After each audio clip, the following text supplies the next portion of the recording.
So in this video series we're going to go over the basics of making Neapolitan pizza from start to finish.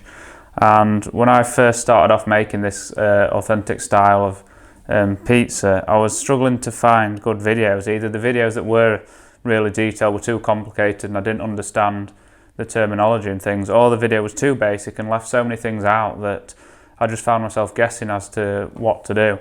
So in this series I'm going to try to simplify the techniques as much as possible whilst staying true to the Neapolitan style, and hopefully give you a great foundation with everything you need to get going making great pizza. So in this first part we're going to go through the mixing of the dough and the ingredients you'll need. And for Neapolitan pizza you really only need 4 ingredients, like any great bread to be honest. You just need flour, water, salt and some yeast. So start off with the flour. For Neapolitan pizza you really need 00 flour. So this is an Italian 00 flour. You can see down here it says type 00. And that really just means that the flour is milled very finely, and that's going to give you a nice texture to the pizza, a nice soft texture, which is ideally what we want. But if not, you can use a strong white bread flour. This is one that's commonly available in the UK, but you can get it at any supermarket really. To be honest, most supermarkets have 00 these days. But the main thing is we're looking for the protein content. So this has 12 grams of protein in it, a strong white bread flour, and this also has 12 grams of protein. So that's why we can kind of use them interchangeably. Although if you do use the bread flour, you will need to use a little bit more water with it to achieve a similar result. But I'll put the recipe in the description so you can check out for both depending on which flour you get. But I would definitely recommend a good quality 001. So yeah, the flour makes a huge difference to be honest, but I'm not going to go into it in this video. Just know that the better quality flour you can get, the better your pizza will turn out. And then we just need some water. Just room temperature or cold water is fine, but don't use hot water as that can damage the yeast. And then salt, sea salt or table salt's fine really. Some ground fine stuff like this is good. If you've only got coarse, then grind it up in a pestle and mortar and get it nice and fine for adding to your dough. And then we've got the yeast, just some dried yeast. You can get this in pretty much every supermarket, regularly available, and you can get either active dried yeast or instant dried yeast. So this is the instant type, and all that means is you can add this straight to your flour, straight to your dough. You don't have to worry about when you add it. You just mix it in. If you have the active dried yeast, you need to first mix that with your water and allow it 10 or 15 minutes to activate before adding it to your dough. So I'd recommend this, the instant one, just a little bit easy to work with, but either's fine. And they both last a while in the cupboard, to be honest. You shouldn't really have any problems.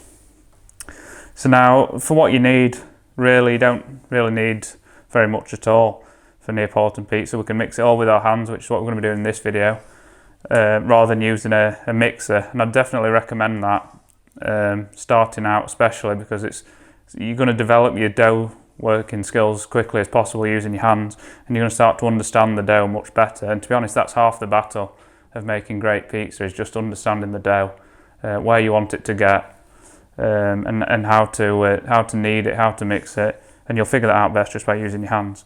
So I've just got a bowl to mix it in. I've got some digital scales, definitely recommend something like this, really handy. And that's it really. Now we can get mixing. So it's time to get mixing. I've got a bowl on my scales, I've got that tared. I've got my recipe on my phone here that I'll be referring to, but check the description again, you can get the same exact recipe. So we're going to start by adding the water, cold water. And usually it's best to add the water first, and then when we add the flour it mixes in a little easier. So we don't have to be exact with it, but if you can get it within a gram or so, then it's best to be as consistent as possible. So that's our water in. Now we're going to add the flour. So I've got 00 flour, and again if you're using the coarser bread flour you will need to adjust the recipe, so make sure you check that. Again, get this as accurate as we can, doesn't matter if we're a gram or two out, but just get slowly out as we get towards the end. Okay, so now we've got our flour added. Now I'm going to add the salt.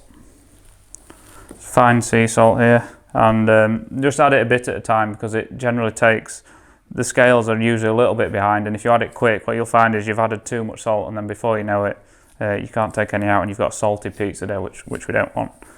So just add our salt bit by bit. And I'm trying to add it to one side of the dough here. That's just so that when we add the yeast in a minute, we don't add the two together. And that's just because salt can kill yeast, so we don't want to add them directly. So there we go, we've got our flour, water and salt added. Now I did forget to mention that for the yeast we'll need some accurate scales. So these scales that I've been using for the main ingredients are only accurate to 1 gram. But because we're doing a long proof, we're doing a 24-hour proof here, which is typical of a Neapolitan dough. So we need scales that are accurate to 0.01 of a gram. And they're not expensive, you can pick some of these up cheap on Amazon or anywhere else. And these are going to allow us to accurately measure less than a gram of yeast, which is what we're going to need. So we've got our dried yeast. And the amount of yeast you need is going to depend on your room temperature and how long we're proving it for. So check out the description, I'll put in some different values there depending on your room temperature. So we're going to add our yeast. Just added a little bit too much there. But you can see how little we need there. And you can see the scales, how accurate they are there, to 0.01 of a gram.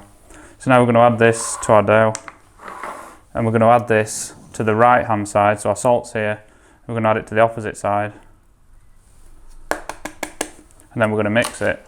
And the best way to mix it, in my opinion, is just using your hand. You can use a spoon or something, but typically the spoon will get stuck up and you'll have problems getting it off. But the main reason is using your hands is the quickest way you learn about how to work with dough. So if you come round, I'll show you how to mix it. So just roll your sleeves up, you might get a little bit messy. So I start with the hand and I put my fingers together like this so dough can't get between them, and then use it to go round like this in a spiralling motion, just mixing the ingredients together. You can go either way, obviously do it with either hand. And to start with, I'm just going around the middle until it's coming together, and then I'm going to start going around the edges to get it all up from the edges. Now you will find that it sticks to your hand a little bit, but because we've got our fingers together we can easily get it off again without it getting out of control. Now once you find you get to this stage, what you want to start doing now is grabbing the dough from the edges and folding it into the middle, turning the bowl as we go round. And we're not worried about our technique really too much here. All we're trying to do is mix all the ingredients together. And if you get some stuck on your hand like this, you can get a bit of the dry flour out and rub it in. And you'll find you can easily free off any dough that's stuck to your hands. So we're getting to the stage where it's almost coming into a dough now. And we just keep going round until it comes together. Now we are looking for quite a dry dough here. You may be mixing it at this stage and thinking, well, this looks really dry, so it's not going to make good pizza. But that's really the Neapolitan pizza style.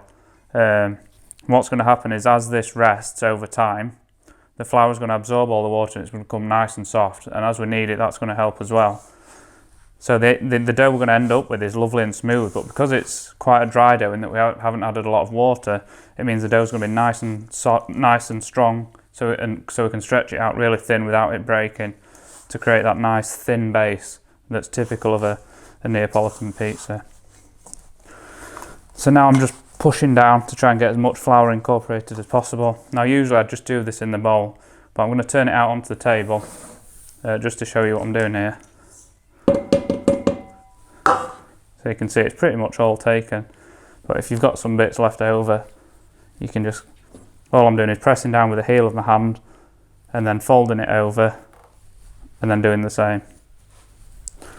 And then at this stage, I think we're pretty much there. Now all flours are slightly different, and you may find that your flour doesn't want to absorb all the flour. That's perfectly fine. Once you get to about this stage where we can comfortably handle the dough without it sticking to us, and where it'll pick up most of the flour off the bench,